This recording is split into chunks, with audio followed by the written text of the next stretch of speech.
نوسع السكة شوية كده لأكل الأفراح والليالي الملاح وأكل العزومات والأكل اللي يفتح النفس. بس الأول هنصلي على الرسول ونقول اللهم بارك، ودعوة حلوة من قلبك كده لإخواتنا في فلسطين، ربنا ينصرهم يا رب، وربنا يتقبل شهدائهم يا رب العالمين ويصبرهم. هنا بقى أنا فرمت في الكبة 4 بصلات، هاخد منهم يعني تقريبا بصلتين في الطبق ده وبصلتين في الطبق التاني، نركنهم على جنب شوية علشان خاطر محتاجة إن أنا أتبل البصل اللي في الطبق الأحمر ده. رشة 7 بهارات، ورشة بسيطة من الكزبرة المطحونة، ورشة فلفل اسود، ورشة بسيطة قوي من الكمون، وربع معلقة صغيرة من الملح. وهاتك يدعك هدعك البصلة لحد لما تنعم معانا قوي وتنزل ميتها. معانا بقى النهارده كده اوردر عريس، ما شاء الله اللهم بارك، بألف هنا يا رب. الاكل اللي هيروح له كلنا دعوة حلوة برضو من قلبنا للعريس، ربنا ييسر حياته ويجعلها حياة كده سعيدة ان شاء الله. هما بعتولي دكر بط و6 حمامات بالبصل اللي تبلته. هتبل بقى البطة من بره ومن جوه، وكمان الحمام هيتبل معايا من بره ومن جوه. طبعا خطوة البصل دي بتفرق قوي في الطعم والنكهة، بتدينا كده طعم وريحة مميزة قوي. كمان بتساعدني ان الطيور بتاعتي ما يكونش فيها ريحة اي زفارة، وخاصة ان احنا غسلينها كويس برضو ونقعينها في محلول كويس اوي للنقع، وسايبينها صفت واتظبطت على الاخر. نركن بقى البط والحمام ده يجي ساعة كده، ياخد ويدي مع البصل والتتبيلة البسيطة دي، هتفرق أوي في الطعم. ورتبي خطواتك ورتبي أفكارك. وبصراحة يعني الحلقة معلش النهاردة هتطول شوية علشان خاطر أنا حبيت ألم لكم كل الأوردر في حلقة واحدة. مش هقسم الحلقة علشان خاطر حتى لو عندك عزومة كبيرة أو عزومة فيها أكل زي كده تعرفي انت هتمشي ازاي. فبعد ما سبت بقى البطة والحمام اتبلوا كويس جدا، حطيت بقى حلة كبيرة على النار كده، واكلنا يا جماعة بالسمنة البلدي. تمام. ما شاء الله زي ما انتم شايفين انا حطيت في الحلة معلقة سمنة كبيرة، واول ما السمنة سخنت هبدأ ان انا انزل فيها دكر البط. الدكر اللي معانا حجمه مناسب للعريس والعروسة، يعني مش كبير قوي، يعني ما شاء الله حجمه حلو قوي، بألف هنا وشفا. هحط مع الدكر هنا بصلتين صغيرين. تمام. وهبدأ بقى ان انا انكه بالتوابل اللي موجودة عندي، وكمان اللي هتفرق جدا في طعم الطيور. انا حطيت عود من الكرفس، وهحط كمان عود من القرفة، وهحط كمان 4 فصوص حبهان، وهحط كمان جزرة مقسومة نصين، وحباية واحدة بس من الطماطم، ورشة فلفل اسود، ولو عندك فلفل اسود حصى ضيفي. انا بالنسبه لي كان عندي اللي هو الفلفل الاسود البودر فضفت زي ما انتم شايفين كده عادي. كمان كام واحده من ورق اللورة. وصدمت الذكر البط على الناحيتين، قلبته على الظهر شويه وعلى البطن شويه، الخطوه دي هتفرق جدا في الطعم. بعد كده عندي ميه سخنه يا جماعه ضفتها على طول على ذكر البط. وانا مش محتاجه بقى مرقه كتير لان احنا مش هنعمل صواني، ده هي مكرونه بالبشاميل، ومش هحتاج غير شويه المرقه اللي في الطبخه بتاعتنا بس. تابعوا معانا الحلقه للاخر وتشوفوا هنمشي ازاي. كمان بالنسبه للكبد والقوانص بتاعه الذكر، الجماعه برضو اهل العريس كانوا باعتينها، فحطيتها برضو تتسلق معاه، والرقبه بالراس، يعني اي حاجه مبعوتالي بتتغسل كويس وبتتنضف كويس وبتطبخ. فضفت كمان رشه بسيطه خالص من ال7 بهارات. وهظبط بقى ايه نص الملح، يعني دلوقتي انا حطيت معلقه صغيره من الملح. هسيب بقى دكر البط يعيش مع نفسه كده، اول ما الميه تغلي عليها هدي عليه النار شويه. وبعد كده جبت صينيه بالشكل ده، هبدا احط فيها معلقتين من السمنه ومعلقتين من الزيت، ومعايا 2 كيلو من اللحمه.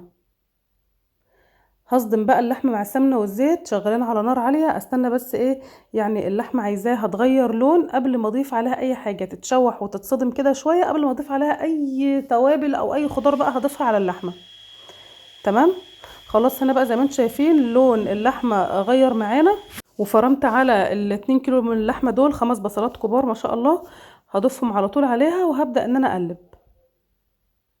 اول ما بتضيفي كده البصل على اللحمه من قبل ما تضيفي اي مكونات بتشمي ريحه كده ايه. بصراحه انا بحب ريحه البصل مع اللحمه المفرومه قوي يعني.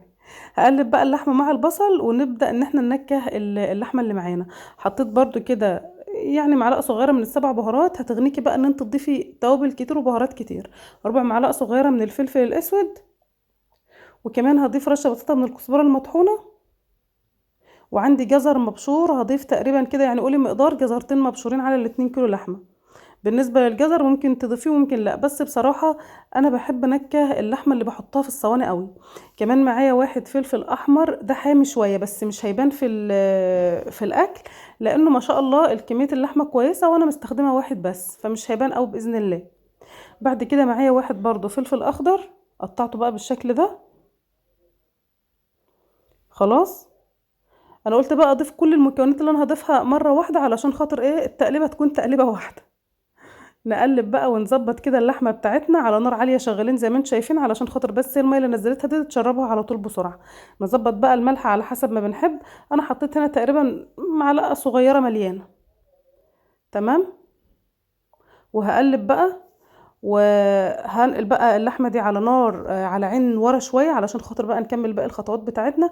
نسيبها بقى لحد لما تستوي، يعني تقريبا هسيبها ايه ربع ساعه كمان مع الخلطه الجميله دي على نار هاديه بقى. ريحه اللحمه مع الخضار كده ودكر البط شغال في الحله، يا سلام، اكله تفتح النفس صحيح بالف هنا. بعد كده هجيب صينيه تانية بقى، امشي زي ما انا ماشيه بالظبط، هتاخدي خطوات مرتبه وهتنجزي وقتك وكمان هتعملي الاوردر في وقت قليل جدا. جبت صينيه تانية حطيت فيها معلقه من السمنه برضو ومعلقتين من الزيت. نستنى بقى يسخنوا مع بعض كويس. وبالنسبه لحشو الحمام كان مطلوب مننا ان احنا نحشي الحمام فريك. تمام. فعينينا كده للعريس والعروسه لازم ناكلهم اكله حمام مظبوطه. اول ما السمنه والزيت سخنوا حطيت الكبد والقوانص بتاعت الست حمامات مع رشه ملح وشوحتهم شويه. بعد كده نزلت بالكبد وبرضه هشوحهم شويه. هاتي بقى يعني 3 4 معالق من اللحمه المفرومه المتعصجه المتهنيه بالتوابل والجزر والبصل والحاجات الحلوه دي على الكبد والقوانص. عايزه حشوه الفريك تكون مظبوطه، لها نكهه وطعم مميز كده. علشان كده انا عصجت اللحمه الاول عشان عارفه ان انا هحتاجها في حشوه الحمام. خلاص انا بقى زودت كمان رشه فلفل اسود ورشه كزبره مطحونه ورشه قرفه. بص انا بحط رشه قرفه بسيطه جدا، هي مش بتبان قوي يعني يعني مش هتلاحظ اصلا طعم القرفه في الحشوه، بس بتفرق قوي برضو. بتدي حاجه كده حاجه مظبوطه قوي كده. خلاص هنا بقى الكبد والقوانص ما شاء الله زي ما انتم شايفين بدات ان هي تستوي معانا. معايا كمان فصين توم، دي خطوه مهمه قوي. فصين توم كده مع سنه بسيطه كده من الفلفل الاحمر، هشوحهم مع المكونات اللي في الصينيه. وبعد كده معايا كوبايتين من الفريك وغسلتهم طبعا غسله كويسه جدا وصفيتهم من الميه وكنت سايباهم منقوعين نص ساعه. وانا مستخدمه نوع كويس قوي من الفريك، لان يا جماعه الفريك سهل قوي ان انت تلاقي فيه زلط، فانا مستخدمه ماركه كويسه علشان خاطر اضمن ان الاكل يطلع من عندي مظبوط. بصيت هنا بقى على ذكر البط ما شاء الله قلبته الناحيه التانية وشغال في السوا. وطفيت بقى النار على اللحمه. بصوا بقى ريحه الفريك مع الخلطه المميزه اللي في الصينيه دي حاجه حلوه قوي. ناخد بقى شويه كده من مرقه ذكر البط على الفريك.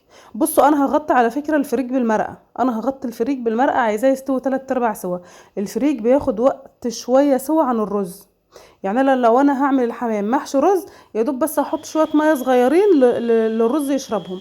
لكن بالنسبه للفريك انا غطيته ميه، يعني انا ضفتهم قدامكم دول ورجعت ضفت شويه كمان. هظبط بقى الملح واخليه مظبوط وهقلب وهسيبه ما يكشوف، مش هغطيه.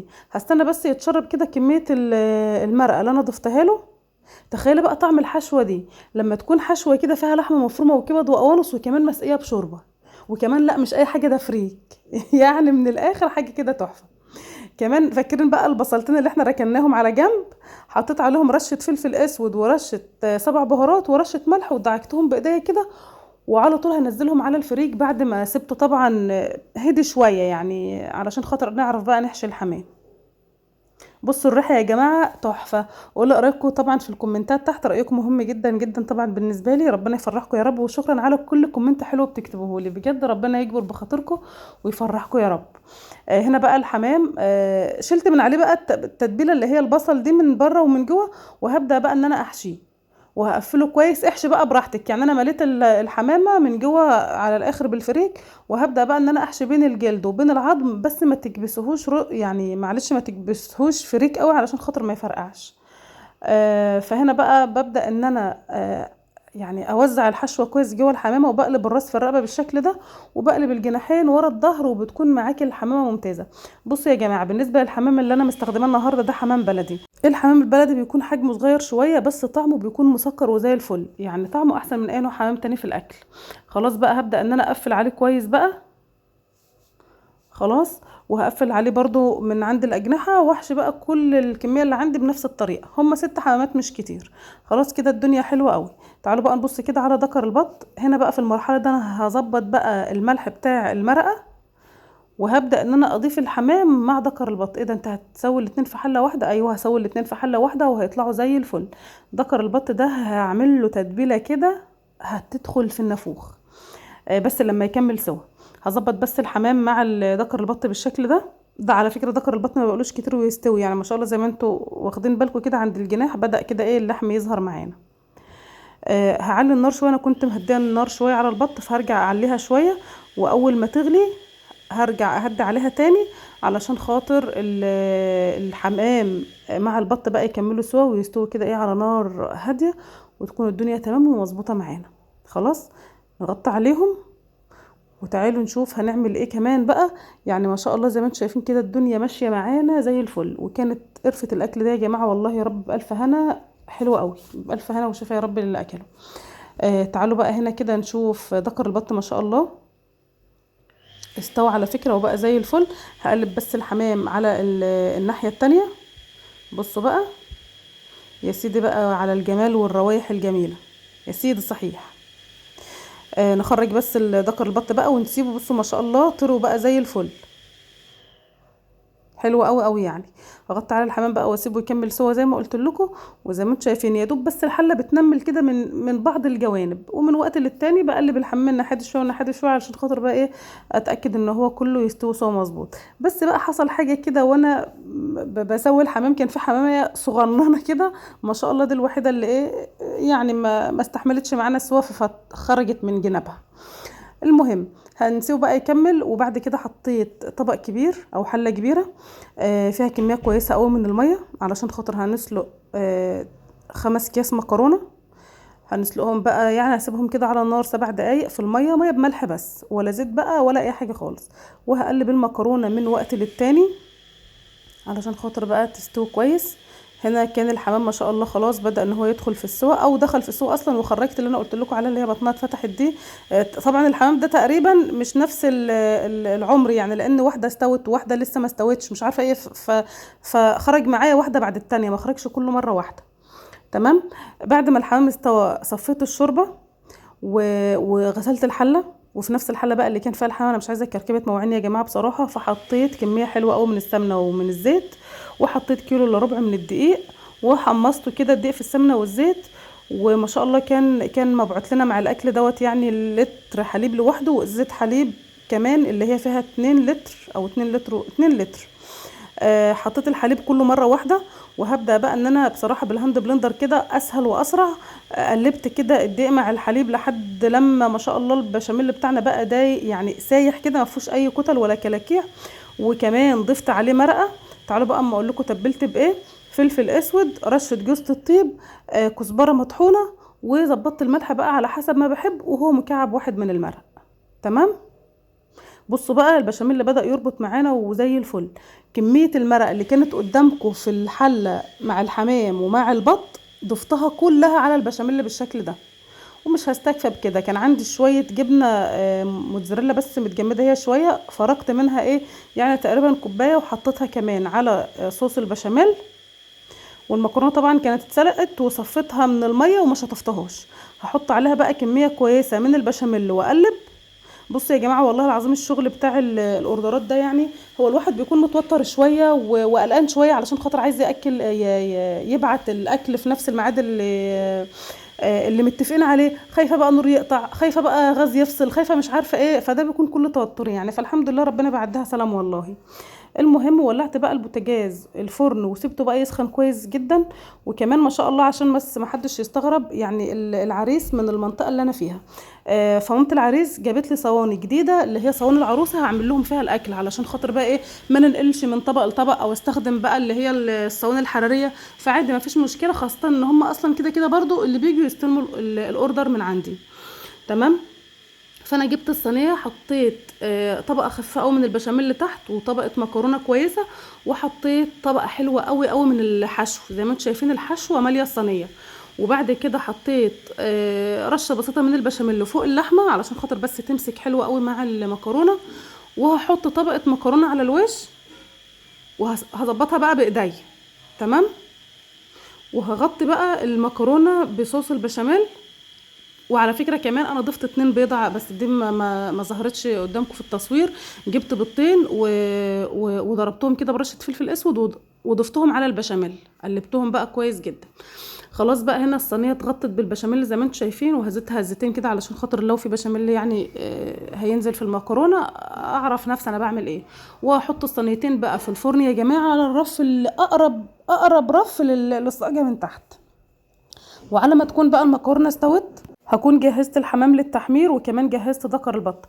بالنسبه للحمام كنت ركنت له كده معلقتين حليب على جنب، واول ما طلعته من المرقه رحت دهنه حليب، ودلوقتي برضو دهنته دهنه حليب تانية. الحليب هيشد عليه ويجي يتحمر تاخدي منه لون جميل. تعالوا بقى نعمل خلطه حلوه قوي لتحمير دكر البط. حطيت معلقه صغيره كاتشب، على معلقه صغيره صلصه، على ربع معلقه صغيره من صوص اللي هو صوص الرمان، دبس الرمان، ورشه فلفل اسود، ورشه ملح، وشويه بسيطه خالص من السمنه البلدي، يعني معلقه صغيره. وهدهن بيها الدكر بقى من فوق من الظهر ومن البطن. وبالنسبه للكبد والقوانص بتاعت الدكر انا دخلتها جواه بالشكل ده كده، وحلو قوي. دكر البط جاهز بقى ان هو يدخل الفرن تحت الشوايه، ياخد لون ما حصلش لون كده، بصوا يفتح النفس لوحده حكايه. خلاص هنا ما شاء الله زي ما انتم شايفين برضو الحمام بتاعنا جاهز بقى ان احنا نحمره، بس نديله كده دهنه حليب تاني ما يضرش، هتديله تيست حلو قوي. تعالوا كده الاول قبل ما نحط دكر البط نشوف المكرونه عامله ازاي. بصوا الجمال ولا الريحه، حاجه كده بالف هنا وشفا، والوش بتاع المكرونه حاجه خيال. نركن بقى المكرونه على جنب شويه ونبدا نحمر في الحمام. حطيت 3 معالق كبار من السمنه البلدي، وحطيت شويه زيت حلوين كده في ووك او طاسه غويطه علشان خاطر الحمام بس ياخد لون حلو قوي. وبدات بقى ان انا احمر في حمامتين رشه بسيطه من الملح علشان بس الحمام ما يفرقعش معانا. وتعالوا بقى اما اقول لكم هنغرف الحمام ازاي. كانت بقى عندي شويه فريك من الحشو كملتهم تسويه، هحطهم بقى في طبق التغليف بالشكل ده كده مع شويه بقدونس اخضر. بصوا بقى اللون، بصوا لون الحمام عامل ازاي، حاجه من الاخر يعني شغل فنادق ده يا جماعه. مش لا بصوا والله شغل البيت ما يتقارنش بشغل الفنادق ولا شغل المطاعم، البيتي بيتي مهما كان يعني. بصوا بقى القمر. احمر بقى كل حمام بنفس الطريقه، ورشه بسيطه كده من البقدونس على الوش، وكمان دكر البط خرج معانا وبقى لونه خطير. هنستكفى كده ونقول بقى تمام نغلف كده دكر البط؟ لا ابدا، ده انا هديله ريحه الشوي يعني يكون معانا ما حصلش. فحمامه تولعه وهنطفيها بشويه زيت، وقفلي على دكر البط كويس جدا علشان ياخد ريحه الشوي الجميله دي. تعالوا بقى نجرنش كده الطبق ونخلي بس ريحته ريحته ريحته وطعمه لذيذ. شويه خيار على شويه خضره على وردتين 3 من الطماطم، هزين بهم الحمام وكمان البط. وما شاء الله المكرونه هديت معانا. دلوقتي بقى المكرونه هتروح زي ما هي كده، بس هتتغلف بورق حراري وتغلف بورق ستريتش، وكمان الاكل ده هيتغلف معانا حلو قوي. اتمنى ان الاوردر شكله يكون عجبكم وطعمه يكون عجب العريس، وبالف هنا وشفا. ومعلش لو طولت عليكم الحلقه شويه، بس كان لازم الم لكم الاوردر كله في حلقه واحده علشان خاطر لو حابين تعملوا او حابين تجربوا. بألف